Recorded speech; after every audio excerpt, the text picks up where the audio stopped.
Now we continue with our next lecture, that is salts. तो salt कैसे बनते हैं कि एसिड और बेस जब कंबाइन करते हैं then they make salt plus water. Now the activity 2.13 first यहाँ पर दिया गया है write the formulae of the salts given below. Potassium sulphate. ठीक है, तो हम इन सभी सॉल्ट्स के फॉर्मूलाज लिखने हैं. पोटाशियम सल्फेट देखिए, किसी भी सॉल्ट की जब नेमिंग की जाती है तो पहले उसके कैटायन का नाम लिखा जाता है. ठीक है, तो potassium followed by the name of anion. तो पहले कैटायन का नाम, then the name of its anion. तो पोटाशियम सल्फेट इज, पोटाशियम क्या होगा, के पॉजिटिव. सल्फेट आयन क्या होता है, SO4 2 नेगेटिव. अब 2 नेगेटिव को बैलेंस करने के लिए पोटाशियम पे भी 2 पॉजिटिव चार्ज होना चाहिए, पर पोटाशियम पे तो 1 पॉजिटिव होता है, तो हम 2 के पॉजिटिव ले लेंगे. तो ये मिला के बनेगा K2SO4. Second is sodium sulphate. तो सोडियम के ऊपर भी 1 पॉजिटिव चार्ज होता है, सल्फेट के ऊपर 2 नेगेटिव, तो हमें 2 सोडियम लेने पड़ेंगे.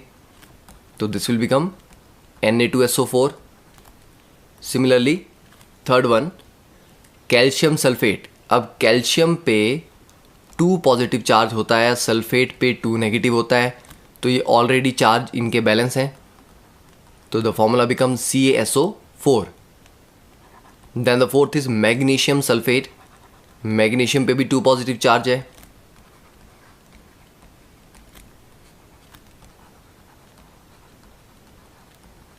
Then the copper sulphate. Copper पे भी 2 पॉजिटिव चार्ज होगा, कॉपर 2 पॉजिटिव और SO4 2 negative. Then sodium chloride. अब sodium chloride is simple Na positive और क्लोराइड मीन Cl नेगेटिव. तो चार्जेस बैलेंस्ड है, 1 पॉजिटिव 1 नेगेटिव, तो ये हो गया NaCl. Then next is sodium carbonate. अब सोडियम के ऊपर 1 पॉजिटिव चार्ज है, कार्बोनेट होता है CO3 2 नेगेटिव आयन. अब इस पे 2 नेगेटिव चार्ज है, तो उसको बैलेंस करने के लिए यहाँ पर 2 Na पॉजिटिव लगेंगे, तो ये बनेगा फिर Na2CO3.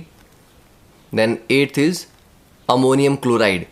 अमोनियम होता है NH4 1 positive, chloride is Cl negative, तो चार्जेस बैलेंस्ड हैं, तो दैट इज NH4Cl.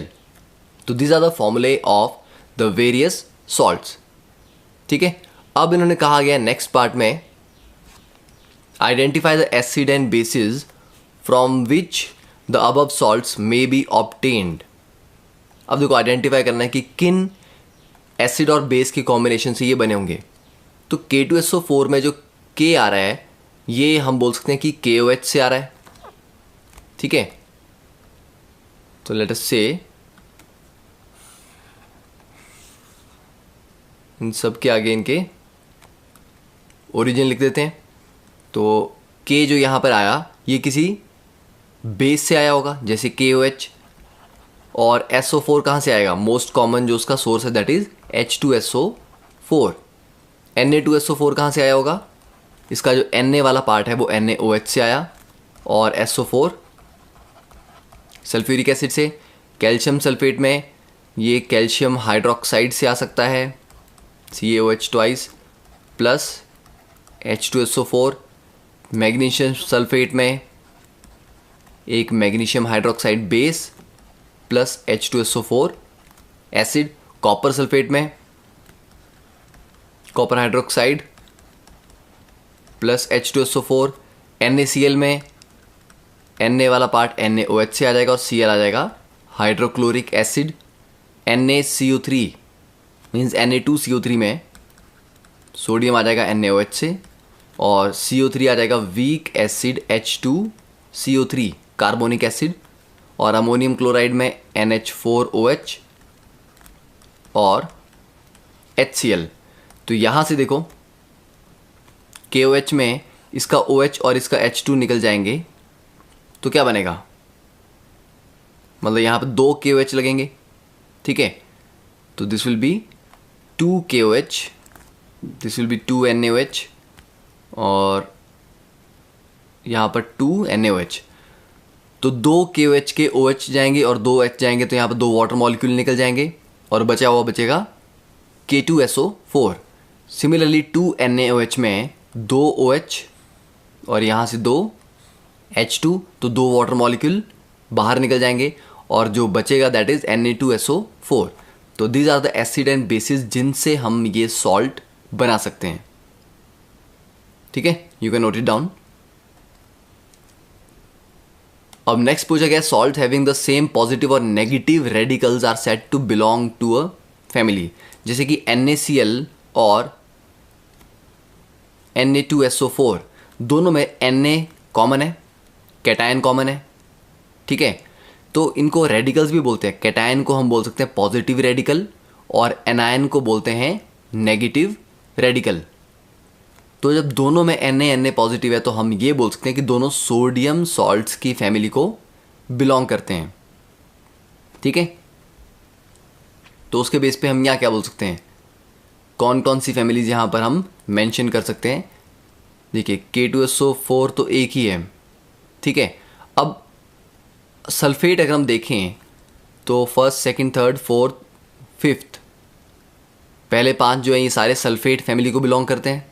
ठीक है, तो हम ये बोल सकते हैं first 5 belong to the sulphate family.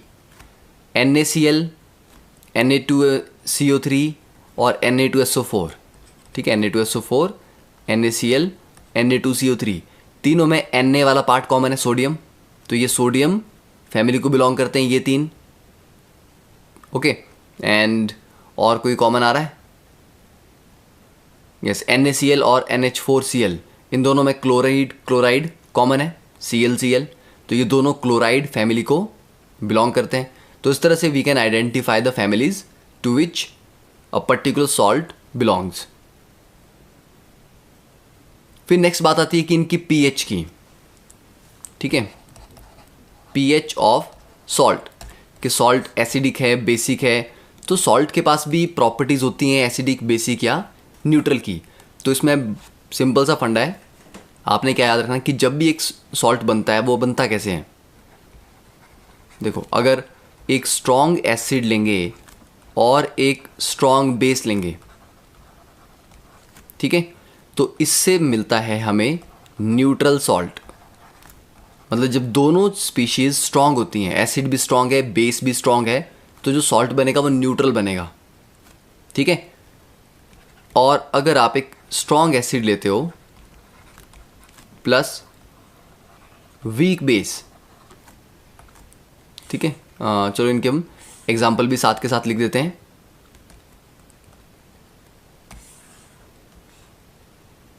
अब स्ट्रांग एसिड और स्ट्रांग बेस का एग्जाम्पल क्या हो जाएगा।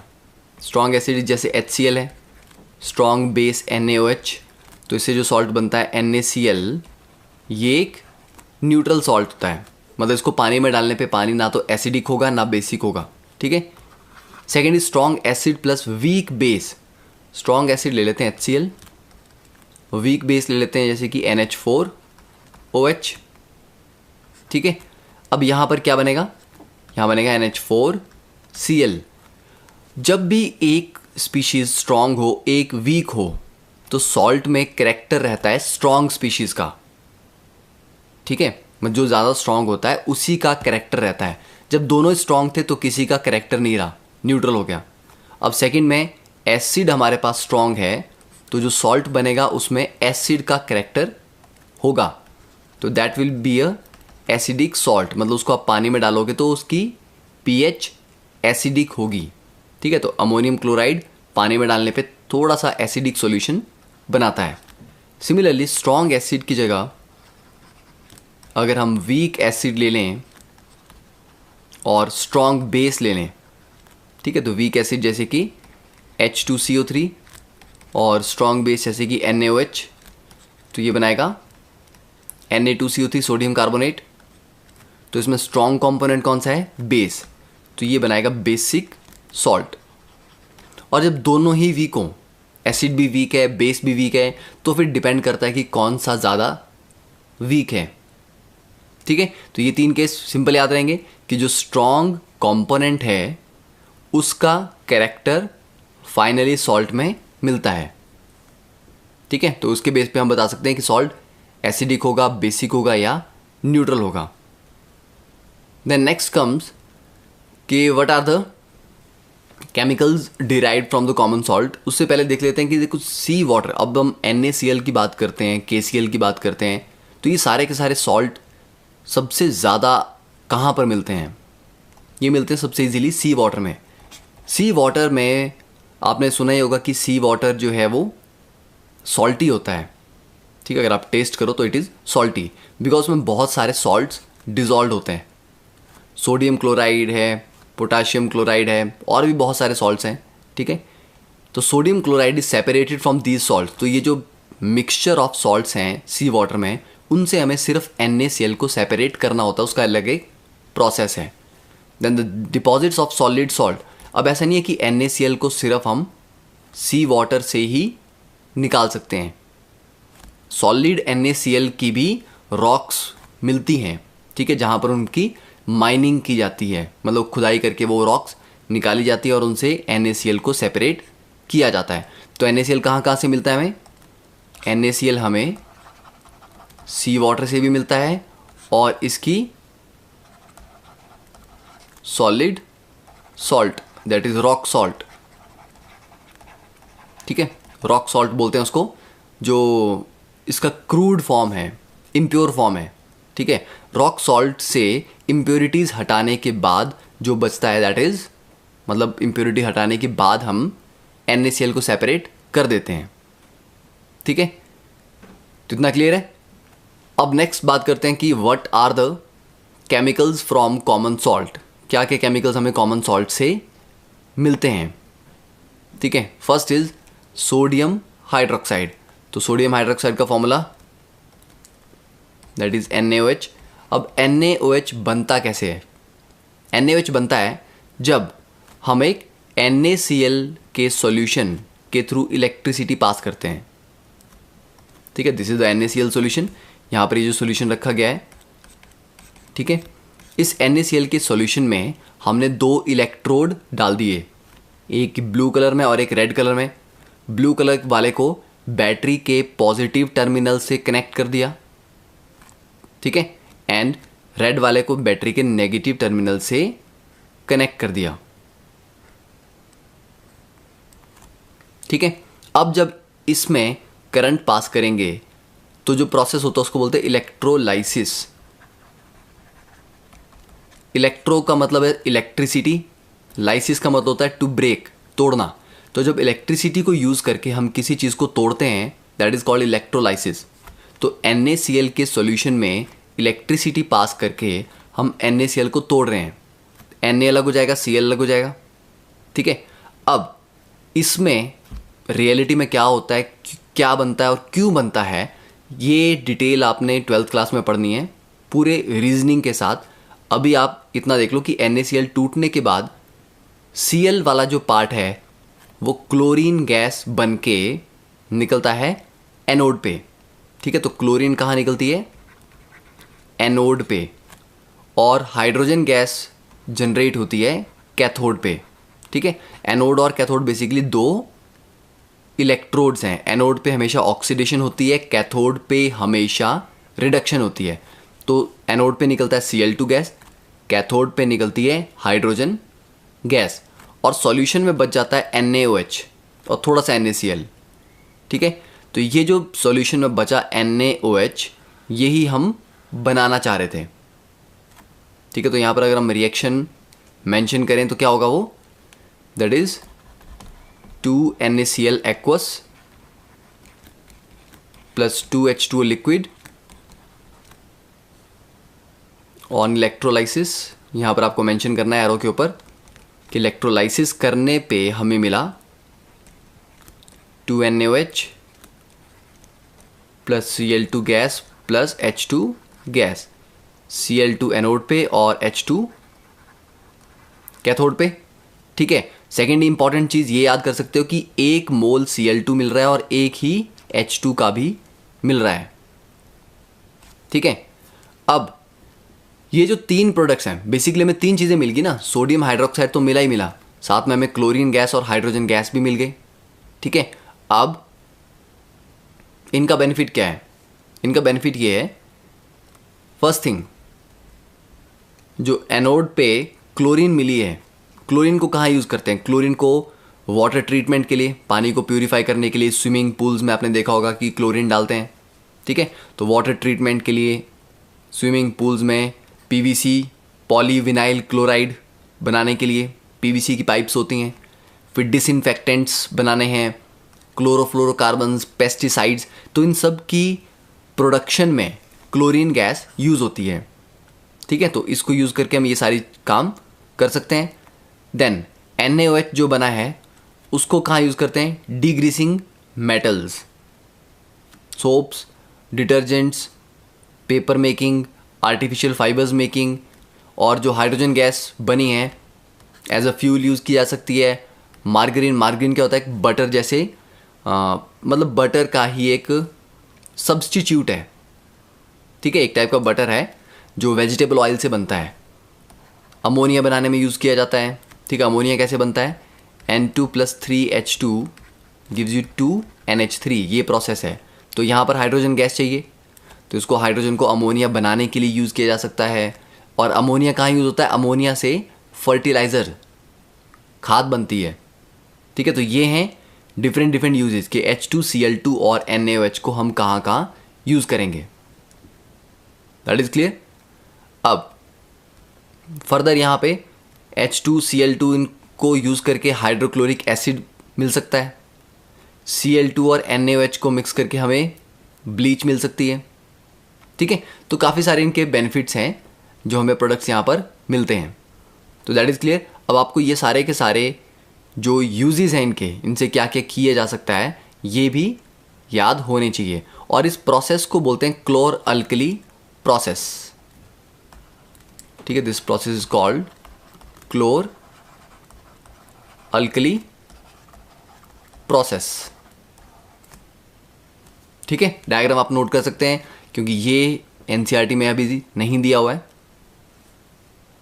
Now next is the bleaching powder. तो ब्लीचिंग पाउडर घर में सुना होगा कि वाइट कपड़ों को जब धोया जाता है तो उनको थोड़ा और शाइन करवाने के लिए, मतलब उनमें जो वाइटनेस है उसको बढ़ाने के लिए हम उसको ब्लीचिंग पाउडर यूज़ करते हैं डिटर्जेंट के साथ, ठीक है? तो ब्लीचिंग पाउडर देखने में ऐसा लगता है, इट्स अ वाइट कलर का जस्ट पाउडर है, ग्रैनुअल्स टाइप के छोटे छोटे। अब ब्लीचिंग पाउडर बनता कैसे है? ब्लीचिंग पाउडर का फॉर्मूला होता है CaOCl2, ठीक है? और ये बनता है by reaction of calcium hydroxide plus Cl2, we get CaOCl2 plus H2O। अब हम लिखने को लिख देते हैं कि this is bleaching powder CaOCl2। Actual जो फॉर्मूला है ब्लीचिंग पाउडर का वो थोड़ा कॉम्प्लिकेटेड है, कॉम्प्लेक्स है, पर इसको सिंप्लीफाइड तरीके से लिखा जाए तो हम CaOCl2 इसको लिख देते हैं, ठीक है? तो कैल्शियम हाइड्रोक्साइड को क्या बोलते हैं? This is slaked lime. तो स्लेक्ड लाइम को क्लोरीन के साथ ट्रीट करते हैं, तब जाके हमें मिलता है ब्लीचिंग पाउडर, ठीक है? अब इसमें ज़्यादा कुछ नहीं है, आपने सिर्फ इसका फॉर्मूला, इसकी प्रेपरेशन का रिएक्शन याद करना है। देन नेक्स्ट इज के ब्लीचिंग पाउडर के यूजेस क्या क्या हैं। तो पहला यूज़ तो ऑलरेडी हमें पता ही है कि for bleaching cotton and linen in the textile industry, कि लिनन को, कॉटन को ब्लीच करने के लिए यूज़ होता है। फॉर ब्लीचिंग वुड पल्प, तो पेपर इंडस्ट्री में यूज़ होता है, ठीक है? कि जो पेपर बनता है, वुड पल्प होता है ना हमारे पास, उस वुड पल्प को ब्लीच करना, उससे कलर रिमूव करना है। And for bleaching washed clothes, laundry में एज एन ऑक्सीडाइजिंग एजेंट, दूसरों को ऑक्सीडाइज करता है केमिकल इंडस्ट्रीज़ में। Then for disinfecting drinking water to make it free of germs, तो पानी को क्लीन करने के लिए, मतलब डिसइंफेक्ट करने के, उसमें जितने भी जर्म्स प्रेजेंट हैं उनको किल करने के लिए ब्लीचिंग पाउडर। तो ये कॉमन यूजेस हैं, और भी इसके अलावा हाउस होल्ड में काफ़ी यूजेस हैं। घर की सफाई के लिए भी इसको आप यूज़ कर सकते हैं, ठीक है? पर ये 3 कॉमन यूजेस हैं, that is more than sufficient. अब next third comes baking soda, NaHCO3, ठीक है? तो बेकिंग सोडा, इसको क्या लिखेंगे हम? इसको आप बोलते हैं सोडियम हाइड्रोजन कार्बोनेट, क्योंकि पहले कैटायन की नेमिंग होती है, तो सोडियम फिर हाइड्रोजन फिर कार्बोनेट, या इसको हम सोडियम बाइकार्बोनेट भी बोलते हैं। ठीक है, तो सोडियम बाइकार्बोनेट या सोडियम हाइड्रोजन कार्बोनेट। अब इसकी प्रेपरेशन के लिए NaCl plus H2O plus CO2 plus ammonia, तो ये मिला के हमें देते हैं ammonium chloride plus NaHCO3।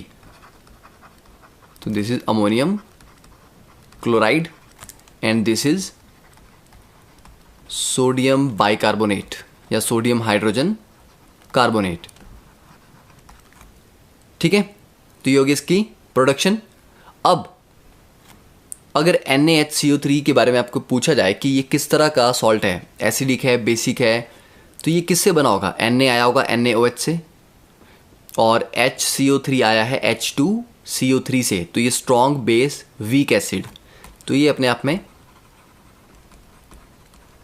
Basic salt है। तो इसकी अपीयरेंस भी कैसी है? वाइट कलर का ये पाउडर होता है। ठीक है, और वाइट कलर के क्रिस्टलिन फॉर्म है। क्रिस्टलिन को भी हमने पाउडर फॉर्म में देख रहे हैं, पर एक्चुअली इट्स अ क्रिस्टल। अब अगर हम सोडियम बाइकार्बोनेट को स्ट्रांगली हीट करते हैं, गर्म करते हैं इसको, तो ये डिकम्पोज करके Na2CO3 बनाता है और कार्बन डाइऑक्साइड गैस रिलीज करता है। ठीक है, तो हीट करने पे ये क्या करता है? कार्बन डाइऑक्साइड गैस रिलीज करता है।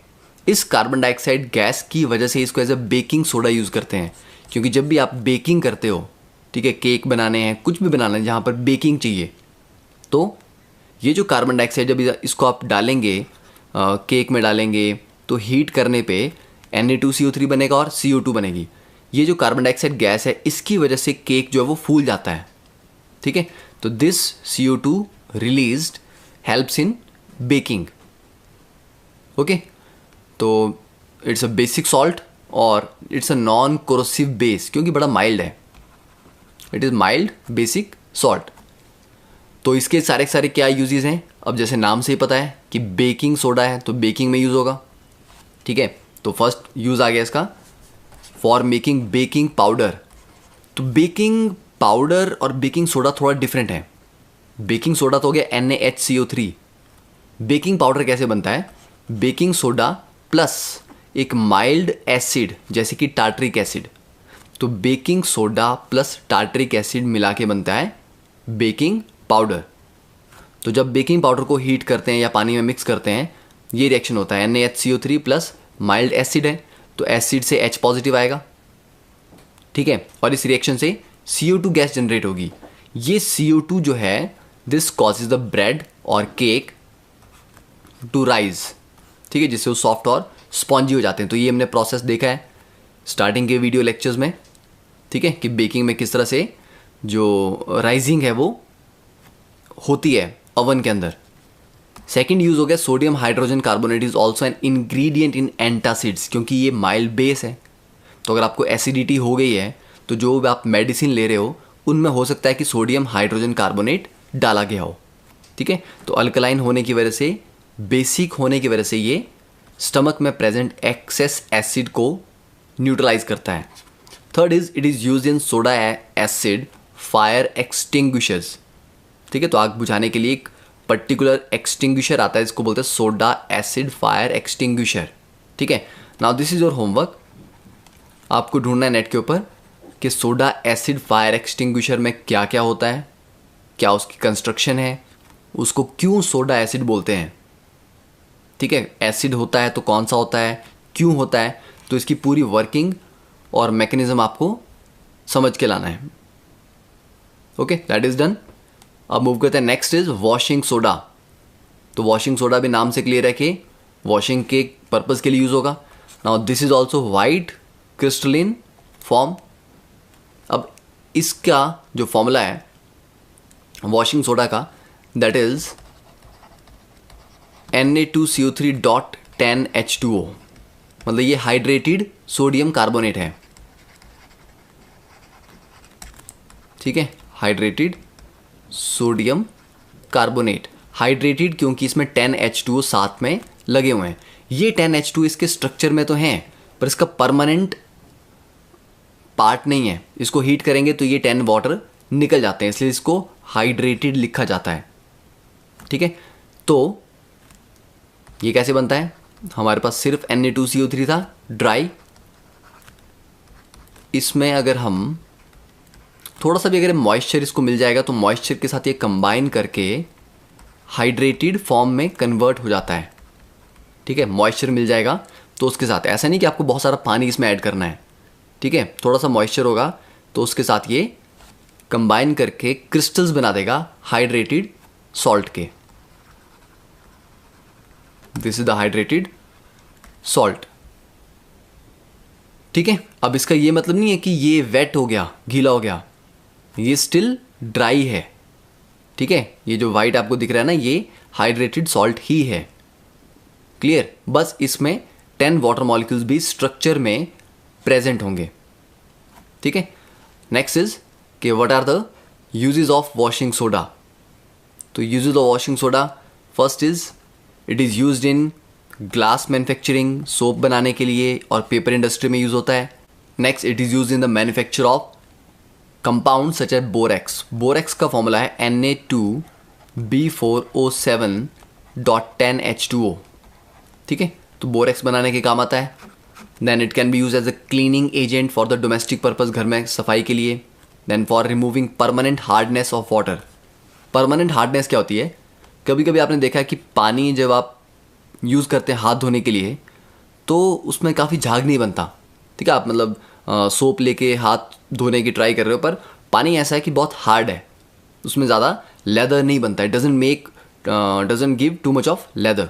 ठीक है, तो जिस पानी में झाग नहीं बनता ज़्यादा, it mean that water is hard.